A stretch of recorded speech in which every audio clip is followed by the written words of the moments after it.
ನಾವು ಮೂಲತಃ ಉಡುಪಿ ಹತ್ರ ಉಚ್ಚಿಲದಲ್ಲಿ ಹುಟ್ಟಿದವರು.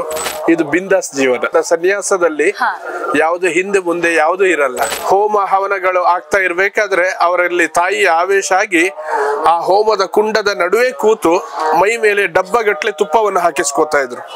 ಅಷ್ಟಾದ್ರೂ ಅವರ ಕೂದಲಾಗ್ಲಿ ಅಥವಾ ಅವರು ಹುಟ್ಟಂತಹ ಮಡಿಯಾಗ್ಲಿ ಒಂದು ತೂತಾಗ್ತಿರ್ಲಿಲ್ಲ. ಮೋದಿಜಿ, ಯೋಗಿಜಿ ದೊಡ್ಡ ಹೆಸರು, ತುಂಬಾ ಕೆಲಸ ಮಾಡ್ತಾ ಇದ್ದಾರೆ. ಇನ್ನಷ್ಟು ಅವರಿಗೆ ಸಹಕಾರವನ್ನು ನಾವು ಕೊಡೋಣ.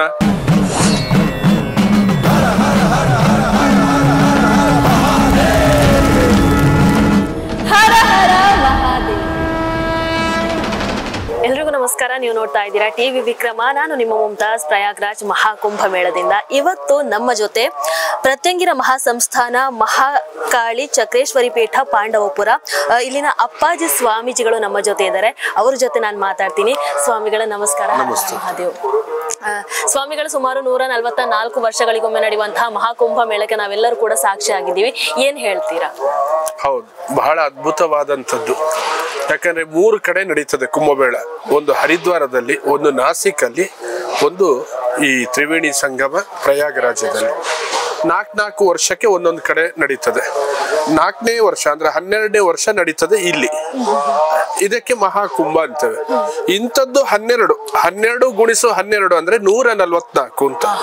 144 ವರ್ಷದ ಮೇಲೆ ಮತ್ತೆ ನಾವು ಈಗೆಲ್ಲರೂ ನಾವಿಲ್ಲಿ ಸಾಕ್ಷಿಯಾಗಿದ್ದೇವೆ. ಬಹಳಷ್ಟು ಜನ ಹೇಳ್ತಾ ಇದ್ದಾರೆ ಇದು 144 ವರ್ಷಗಳಿಗೊಮ್ಮೆ ನಡೆಯುವಂತದ್ದಲ್ಲ, ಇದು 12 ವರ್ಷಗಳಿಗೊಮ್ಮೆ ನಡೀತಾ ಇರುವಂತದ್ದು. ಹೌದು, 12 ವರ್ಷಕ್ಕೆ ಸಾಮಾನ್ಯವಾಗಿ ನಡೀತದೆ. 4 ವರ್ಷ ಇದಕ್ಕಿಂತ ಹಿಂದೆ 4 ವರ್ಷ ಹರಿದ್ವಾರದಲ್ಲಿ ನಡೀತು. ಅದಾದ್ಮೇಲೆ ಈ 4ನೇ ವರ್ಷ ಆದ್ಮೇಲೆ ಇಲ್ಲಿ ನಡೀತು. ಇನ್ನೀಗ 4 ವರ್ಷ ಬಿಟ್ಟ ಮೇಲೆ ಮತ್ತೆ ಉಜ್ಜಯಿನಿ, ಮತ್ತೆ ಪುನಃ ಹರಿದ್ವಾರ, ಮತ್ತೆ ಇಲ್ಲಿ, ಮತ್ತೆ ಉಜ್ಜಯಿನಿ, ಹೀಗೆ ನಡೀತಾ ಇರ್ತದೆ. ಇಂತ 12 ವರ್ಷಗಳದ್ದು 12 ಪ್ರತಿ ಆದಾಗ 144 ಆಗ್ತದೆ. ಅದಕ್ಕೆ ಮಹಾಕುಂಭ ಅಂತ ಹೇಳ್ತಾರೆ. ಅದು ಈ ಸಂದರ್ಭದಲ್ಲಿ ನಡೆದಿದೆ. ಆದ್ದರಿಂದ ಇದು ಬಹಳ ವಿಶೇಷವಾದಂತಹ ಒಂದು ಕುಂಭಮೇಳ. ಗುರುಗಳೇ, ನೀವು ಯಾವಾಗ ದೀಕ್ಷೆ ತಗೊಂಡ್ರಿ ಮತ್ತು ನೀವು ಈ ಆಧ್ಯಾತ್ಮಿಕ ಲೋಕಕ್ಕೆ ಬರೋದಕ್ಕೆ ಕಾರಣ ಏನು? ನಾವು ಮೂಲತಃ ಉಡುಪಿ ಹತ್ರ ಉಚ್ಚಿಲದಲ್ಲಿ ಹುಟ್ಟಿದವರು. ಹಿಂದಿನಿಂದಲೂ ನಮ್ಮ ಹಿರಿಯರು ಕೂಡ ಅಧ್ಯಾತ್ಮಿಗಳು ಮತ್ತೆ ವೈದಿಕ ಧರ್ಮದಲ್ಲಿ ಬಂದಂಥವರು. ಆ ಸಂದರ್ಭದಲ್ಲಿ ನಂಗೆ ಪಲಿಮಾರು ಪರ್ಯಾಯ ಅಂತ ನಡೀತದೆ ಉಡುಪಿಯಲ್ಲಿ. ಆ ಸಂದರ್ಭದಲ್ಲಿ ನಂಗೆ ಅಮ್ಮನವರ ದರ್ಶನ ಆಯಿತು 97ನೇ ಇಸ್ವಿಯಲ್ಲಿ. ಅಲ್ಲಿಂದ ನಾನು ಅವರ ಶಿಷ್ಯನಾಗಿ ಮನೆಯನ್ನೆಲ್ಲ ತ್ಯಾಗ ಮಾಡಿ ಅವರ ಜೊತೆಗೇನೆ ಸಾಧನೆಗಾಗಿ ಹೊರಟಿದ್ದೇನೆ. ಈ ಜೀವನ, ನಮ್ಮ ಜೀವನಕ್ಕೂ ಈ ಜೀವನಕ್ಕೂ ಹೇಳೋದಾದ್ರೆ ನೀವು ಹೇಗೆ ಹೇಳ್ತೀರಾ ಅದನ್ನ? ಯಾವ ರೀತಿ? ಈ ಜೀವನ ಆ ಜೀವನ ಅಂತ ಹೇಳೋ ಬದ್ಲಿ ಇದು ಬಿಂದಾಸ್ ಜೀವನ. ಇದರಲ್ಲಿ ಯಾವುದು ಕೂಡ ಸನ್ಯಾಸದಲ್ಲಿ ಯಾವುದು ಹಿಂದೆ ಮುಂದೆ ಯಾವುದು ಇರಲ್ಲ. ಎಲ್ಲವೂ ಸಂತೋಷವಾಗಿ ನಾವು ಸ್ವೀಕಾರ ಮಾಡಿಕೊಂಡು ಸುಖ ದುಃಖ ಸಮೀಕೃತ್ವ ಲಾಭವು ಜಯವು. ಒಂದೊಂದು ಹೆಜ್ಜೆ ಇಡಬೇಕಾದ್ರೂ ಕೂಡ ಮಾನ ಅಪಮಾನ ಎಲ್ಲವೂ ನಡೀತಾ ಇರ್ತದೆ. ಮೊದಲು ಯಾವಾಗ್ಲೂ ಅಷ್ಟೇ ಅವಮಾನನೇ ನಡೆಯೋದು. ಅದಾದ್ಮೇಲೆ ಮಾನ ನಡೀತದೆ, ಓ ಇವರು ಅಂತ ಹೇಳ್ಕೊಂಡು. ಅದಾದ್ಮೇಲೆ ಸನ್ಮಾನ ನಡೀತದೆ. ಅಲ್ಲಿ ತನಕ ನಾವು ಕಾಯಲೇಬೇಕು. ಅದಕ್ಕಾಗಿ ತದ್ದಿ ತಪಃ. ತಪಸ್ಸಂದ್ರೆ ಏನು ಹೇಳಿದ್ರೆ ನಿನ್ನೊಳಗೆ ನಿನ್ನನ್ನೇ ನೀನು ಹುಡುಕೋದು, ನಿನ್ನನ್ನೇ ನೀನು. ಈಗ ನಾವು ತಪ ಅಂದ್ರೆ ಹೇಳಿದ್ರೆ ಮಾಮೂಲು ಅರ್ಥದಲ್ಲಿ ಹೇಳ್ಬೇಕಾದ್ರೆ ಕುದಿ ಅಂತ ಹೇಳ್ತೇವೆ. ನೀರು ಚೆನ್ನಾಗಿ ಕುದ್ದಾಗ ಮಾತ್ರ ಅದಕ್ಕೆ ಬೇಳೆ ಹಾಕ್ಬೇಕು. ಬೇಳೆ ಹಾಕಿ ಸ್ವಲ್ಪ ಹೊತ್ತಾದ್ಮೇಲೆ ಅದಕ್ಕೆ ಒಂದು ಸ್ವಲ್ಪ ಅರಶಿನ, ಸ್ವಲ್ಪ ಎಣ್ಣೆ ಹಾಕಿದಾಗ ಆ ಬೇಳೆ ಚೆನ್ನಾಗಿ ಬೇಯ್ತದೆ. ಅದೇ ರೀತಿ ನೀರು ಕುದಿಯದೇ ಇದ್ದು ಮೊದಲೇ ನಾವು ಅಕ್ಕಿ ಅಥವಾ ಬೇಳೆ ಹಾಕಿದ್ರೆ ಅದು ಸರಿಯಾಗಿ ಫಲವತ್ತಾಗಿ ಆಗೋದಿಲ್ಲ. ಹಾಗೆ ತಪಸ್ಸು ಇದು. ಈ ಸನ್ಯಾಸ ಜೀವನ ಹೇಗೆಂದ್ರೆ ತಪಸ್ಸು. ಅದರಲ್ಲಿ ಸುಖ ದುಃಖ ಎಲ್ಲವೂ ಕೂಡ ಬರ್ತಾ ಇರ್ತದೆ, ಮಾನ ಅಪಮಾನ ಎಲ್ಲವೂ ಕೂಡ ಬರ್ತಾ ಇರ್ತದೆ. ಇದೆಲ್ಲವನ್ನು ನಾವು ದಾಟಿ ಹೋದಾಗ ಸನ್ಮಾನ ಬರ್ತದೆ. ಅಂತಹ ಒಂದು ಒಳ್ಳೆಯ ಜೀವನಕ್ಕೆ ನಂಗೆ ಮಾರ್ಗದರ್ಶನ ನಮ್ಮ ತಾಯಿ ಭೈರವಿ ಅಮ್ಮನವರು. ಯಾಕಂದ್ರೆ ನಾವು ಕತೆ ಪುಸ್ತಕದಲ್ಲಿ, ಕಾದಂಬರಿಯಲ್ಲಿ ಅಥವಾ ಸನಾತನ ಒಂದು ಪುಸ್ತಕಗಳಲ್ಲಿ ಯೋಗಿಗಳಂದ್ರೆ ಹೀಗೆ ಇರ್ತಿದ್ರು ಅಂತ ಹೇಳುವಂಥದ್ದು ಓದಿದ್ವು. ಆದ್ರೆ ನಮ್ಮ ಕಣ್ಣ ಮುಂದೆ ನೋಡಿದಂತಹ ಸಾಕ್ಷಿ, ನಮ್ಗೆ ಸಿಕ್ಕಂತಹ ದೊಡ್ಡ ವ್ಯಕ್ತಿ ಶಕ್ತಿ ಅದು ಭೈರವಿಯಮ್ಮ. ಯಾಕಂದ್ರೆ ನೀರಿನ ಮೇಲೇನೆ ನಡೀತಾ ಇದ್ರು. ಹೋಮ ಹವನಗಳು ಆಗ್ತಾ ಇರ್ಬೇಕಾದ್ರೆ ಅವರಲ್ಲಿ ತಾಯಿ ಆವೇಶ ಆಗಿ ಆ ಹೋಮದ ಕುಂಡದ ನಡುವೆ ಕೂತು ಮೈ ಮೇಲೆ ಡಬ್ಬಗಟ್ಲೆ ತುಪ್ಪವನ್ನು ಹಾಕಿಸ್ಕೋತಾ ಇದ್ರು. ಅಷ್ಟಾದ್ರೂ ಅವರ ಕೂದಲಾಗ್ಲಿ ಅಥವಾ ಅವರು ಹುಟ್ಟಂತಹ ಮಡಿಯಾಗ್ಲಿ ಒಂದು ತೂತಾಗ್ತಿರ್ಲಿಲ್ಲ. ಬೆಂಕಿ ಪ್ರಜ್ವಲನೆ ಆದ್ರೂ ಕೂಡ ಅದರಲ್ಲಿ ಎಂತವರು ಸುಟ್ಟೋಗ್ಬೇಕು. ಅಂತಹ ಹವನದಲ್ಲಿ ಅವರು ಕೂತು ತುಪ್ಪವನ್ನು ಮೈ ಮೇಲೆ ಸುರಿಸ್ಕೋತಾ ಇದ್ರು, ಹಾಕು ಹಾಕು ಅಂತ ಹೇಳಿ, ತಾಯಿಯ ಆದೇಶ. ಅಷ್ಟು ಹಾಕಿದ್ರು ಕೂಡ ಒಂದು ಬಟ್ಟೆ ಆಗ್ಲಿ ಅವರ ಒಂದು ಕೂದಲಾಗ್ಲಿ ಯಾವುದು ಸುಡ್ತಿದ್ದಿಲ್ಲ. ಇದೆಲ್ಲವನ್ನು ಕೂಡ ನಾವು ಪಲಿಮಾರು ಪರ್ಯಾಯದಲ್ಲಿ ಕಣ್ಣಾರೆ ನೋಡಿದಂತಹ ವ್ಯಕ್ತಿಗಳು, ನಾವು ಆಯ್ಕೆ ಸಾಕ್ಷಿಗಳು. ಅಂತಹ ಅದ್ಭುತಗಳು ಅವರ ನಮ್ಮ ಜೀವನದಲ್ಲಿ ನಡೆದಿದೆ. ನಮ್ಗೆ ಅದನ್ನು ನೋಡುವಂತಹ ಭಾಗ್ಯ ಸಿಕ್ಕಿದೆ. ಯಾಕಂದ್ರೆ ಪುಸ್ತಕದಲ್ಲಿ ಓದೋದು ಮಾತ್ರ ಅಲ್ಲ, ನಮ್ಮ ಕಣ್ಣಿಗೆ ಕಾಣ್ತಾ ಇದೆ. ಮತ್ತೆ ಇಲ್ಲೇ ಕೂತು ಎಲ್ಲಿಯೇ ವಿಚಾರ ಬೇಕಾದ್ರೆ ಅವರು ನೋಡಬಲ್ಲರು. ಅಂತಹ ಒಂದು ದಿವ್ಯ ಶಕ್ತಿ ಅವರಿಗೆ ಇದೆ. ಮನುಷ್ಯ ಹೀಗೆ ಇದ್ದಾನೆ ಅಂದ್ರೆ ಆ ಮನುಷ್ಯನಿಗೆ ಮುಖ್ಯ ರೂಪದಲ್ಲಿ ನೋಡ್ತಾರೆ, ಆದ್ರೆ ಅವರಿಗೆ ಅದು ಆ ರೂಪ ಕಾಣಲ್ಲ. ಒಳಗಿನ ಎಲುಬುಗಳು, ಮೂಲೆಗಳು, ಅದೇ ರೀತಿ ಎಲ್ಲಿ ಮಚ್ಚೆ ಇದೆ, ಇದೆಲ್ಲವೂ ಕೂಡ ಅವರಿಗೆ ಯಾವುದೇ ಒಂದು ಎಕ್ಸ್ರೇ ಬೇಕಾಗಿಲ್ಲ, ಸ್ಕ್ಯಾನಿಂಗ್ ಬೇಕಾಗಿಲ್ಲ. ಇಷ್ಟೇ ಹಿಮೋಗ್ಲೋಬಿನ್ ಅಂತ ಹೇಳುವಂತಹ ಶಕ್ತಿ ಕೂಡ ಅವರಲ್ಲಿ ಭಗವತಿ ಕೊಟ್ಟಿದ್ದಾಳೆ. ಅಂತಹ ತಾಯಿಯ ಒಂದು ಪ್ರಭಾವದಿಂದ ನಾನು ಈ ಮಾರ್ಗದಲ್ಲಿ ಬರ್ಲಿಕ್ಕೆ ಅವರೇ ಪ್ರೇರಕರು, ಅವರೇ ಪೋಷಕರು ಕೂಡ. ಸ್ವಾಮಿಗಳೇ, ಸನಾತನ ಧರ್ಮದ ಬಗ್ಗೆ ಏನ್ ಹೇಳ್ತೀರಾ? ಸನಾತನ ಧರ್ಮ ಹೇಳೋದು ಬಹಳ ಹಳೆಯದು ಅಂತ. ಹಳೆಯದನ್ನು ನಾವು ನಾಶ ಮಾಡ್ತೇವೆ. ನಾನು ಹೇಳ್ಬೇಕಾದ್ರೆ ಈ ಮೊಘಲರ ಕಾಲದಿಂದ ಹೇಳಲ್ಲ, ಅದಕ್ಕಿಂತ ಹಿಂದೆ ಎಷ್ಟೋ ತಮಿಳ್ನಾಡಲ್ಲಿ ಹೋದ್ರೆ ಅದ್ಭುತವಾದಂತ ದೇವಸ್ಥಾನಗಳಿದೆ. ಚೋಳರ ಕಾಲದ್ದು, ಇನ್ನು ಹೊಯ್ಸಳರ ಕಾಲದ್ದು, ಇನ್ನು ಕದಂಬರ ಕಾಲದ್ದು.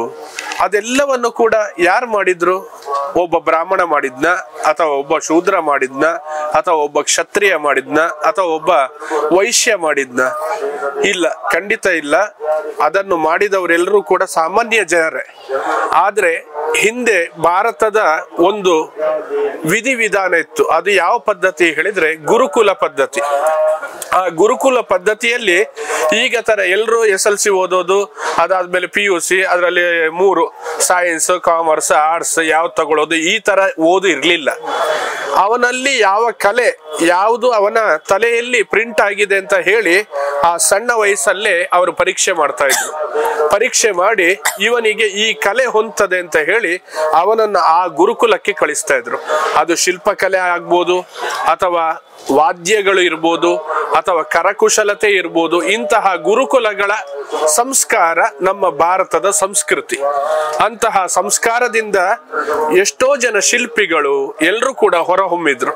ಅದರಿಂದಲೇ ಎಂತೆಂಥ ದೇವಸ್ಥಾನ. ಇವತ್ತು ನಾವು ರಾಮೇಶ್ವರ ಒಂದು ರೌಂಡ್ ಹೊಡೆದ್ರೆ ಗೊತ್ತಾಗ್ತದೆ ಆ ಕಂಬಗಳು ಏನು, ಆ ತೊಲೆಗಳು ಏನು, ಅದರ ಚಿತ್ತಾರಗಳು ಏನು. ಅದು ಸಾಮಾನ್ಯ ಮನುಷ್ಯರಿಂದ ಮಾಡ್ಲಿಕ್ಕೆ ಆಗ್ತದ ಹೇಳುವಂತಹ ಒಂದು ಚಿಂತನೆ ನಮ್ಮಲ್ಲಿ ಬರ್ತದೆ. ಅಂತಹ ಒಂದು ವೈದಿಕ ಅಥವಾ ಗುರುಕುಲ ಪದ್ಧತಿ ನಮ್ಮಲ್ಲಿತ್ತು. ಅದೆಲ್ಲವನ್ನು ಕೂಡ ಹಾಳು ಮಾಡಿದ್ರು ಈ ಬ್ರಿಟಿಷರು. 200 ವರ್ಷ ಬಂದು ಭಾರತದಲ್ಲಿ ಇರುವಂತಹ ಎಲ್ಲಾ ಯಾವುದೇ ಒಂದು ಕಾರ್ಖಾನೆ ಇದೆಲ್ಲವೂ ಕೂಡ ಹಿಂದೆಯಿಂದಲೂ ಭಾರತದಲ್ಲಿ ಇತ್ತು. ಆದ್ರೆ ಅದನ್ನು ನಡೆಸದ ತರ ಈ ಬ್ರಿಟಿಷರು ಅದನ್ನು ಹಾಳು ಮಾಡಿ ಕೊನೆಗೆ ಆ ಕಲೆನೇ ಅವರಿಗೆ ಮರ್ತು ಹೋಗ್ಬೇಕು, ಆ ತರ ಗುಲಾಮಗಿರಿಯನ್ನು ಮಾಡಿಸಿದ್ರು. ಮಾಡಿಸಿದ ಮೇಲೆ ಮತ್ತೆ ಮೊಘಲರು, ಮತ್ತೆ ಈ ಸ್ವಾತಂತ್ರ್ಯ ಹೋರಾಟಗಾರ ಇದೆಲ್ಲವೂ ಕೂಡ ಶುರುವಾಯಿತು. ಆದ್ರೆ ನಮ್ಮಲ್ಲಿ ಇರುವಂತಹ ಗುರುಕುಲದ ಶಿಕ್ಷಣದ ಪದ್ಧತಿ ಅದು ಅದ್ಭುತವಾದ ಪದ್ಧತಿ. ಅದನ್ನು ನಾವು ಇನ್ನು ಮುಂದುವರಿಸ್ತಾ ಹೋದ್ರೆ ನಿಜವಾಗ್ಲೂ ಭಾರತದ ಸನಾತನ ಧರ್ಮದ ಮಹತ್ವ ಇನ್ನಷ್ಟು ಅಭಿವೃದ್ಧಿ ಆಗ್ತದೆ. ಅದರ ಜೊತೆಗೆ ಕಲೆ, ಅದೇ ರೀತಿ ಅವರ ವಿದ್ಯೆ, ಅವರ ಪರಿಣಿತಿಗಳು ಎಲ್ಲವೂ ಕೂಡ ಪ್ರಕಾಶಕ್ಕೆ ಬರ್ತದೆ ಅಂತ ನಾನು ಹೇಳ್ತೇನೆ. ಮೋದಿಜಿ, ಯೋಗಿಜಿ ದೊಡ್ಡ ಹೆಸರು, ತುಂಬಾ ಕೆಲಸ ಮಾಡ್ತಾ ಇದ್ದಾರೆ. ಇನ್ನಷ್ಟು ಅವರಿಗೆ ಸಹಕಾರವನ್ನು ನಾವು ಕೊಡೋಣ. ಯಾಕಂದ್ರೆ ಒಂದು ಕೈಯಿಂದ ರಕ್ಷಣೆ ಮಾಡ್ಲಿಕ್ಕೆ ಸಾಕಾಗಲ್ಲ. ಒಂದು ಕೈ, ನಮ್ಮೆಲ್ಲರ ಒಂದೊಂದು ಕೈಯನ್ನು ಅವರಿಗೆ ಜೋಡಿಸ್ತಾ ಹೋಗೋಣ. ಅವರಿಗೆ ಆವಾಗ ಸಾವಿರಾರು ಕೈ ಆಗ್ತದೆ. ಆ ಸಾವಿರಾರು ಕೈ ಆದಾಗ ದೇಶದ ರಕ್ಷಣೆ ಒಬ್ಬ ಮನುಷ್ಯ 2 ಕೈಯಿಂದ ಮಾಡ್ಲಿಕ್ಕೆ ಆಗಲ್ಲ.